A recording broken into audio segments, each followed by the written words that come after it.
இலங்கை கடற்படையால் சிறைபிடிக்கப்பட்டு கைது செய்யப்பட்டுள்ள மீனவர்களை உடனடியாக விடுவிக்க கோரியும், எங்களுடைய வாழ்வாதாரமாக படகுகளை விடுவிக்க கோரியும், நீண்ட காலமாக இருந்து வர இந்த பிரச்சனைக்கு ஒரு நிரந்தர தீர்வு காண கோரி நாங்கள் காலவரையற்ற வேலை நிறுத்தம் பண்ணி 5 நாளாக காத்திருப்பு போராட்டம் நடத்திக்கிட்டு இருக்கிறோம்.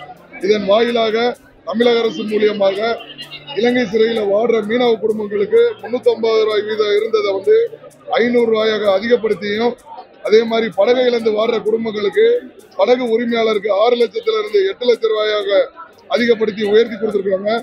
அதுபோக இந்த பிரச்சனைக்கு நிரந்தர தீர்வு காண்றதுக்கு நாடாளுமன்ற குழு தலைவர் அவர் தலைமையில மாண்புமிகு மத்திய வெளியுறவுத்துறை அமைச்சரை சந்தித்து இந்த பிரச்சனைக்கு நிரந்தர தீர்வு காண்றதாக அவங்க செய்தி வெளியிட்டிருக்காங்க, உறுதியளிச்சிருக்காங்க.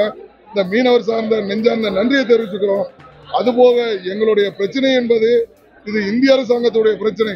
நேரடியாக வெளியுறவு கொள்கையில தலையிட்டு இலங்கை சிறையில் உள்ள அந்த மீனவர்களை விடுவிக்கவும், அந்த படகுகளை விடுவிச்சு கொடுக்கவும், இந்த பிரச்சனைக்கு நிரந்தர தீர்வு காணுங்கிறது தான் எங்களுடைய கோரிக்கை.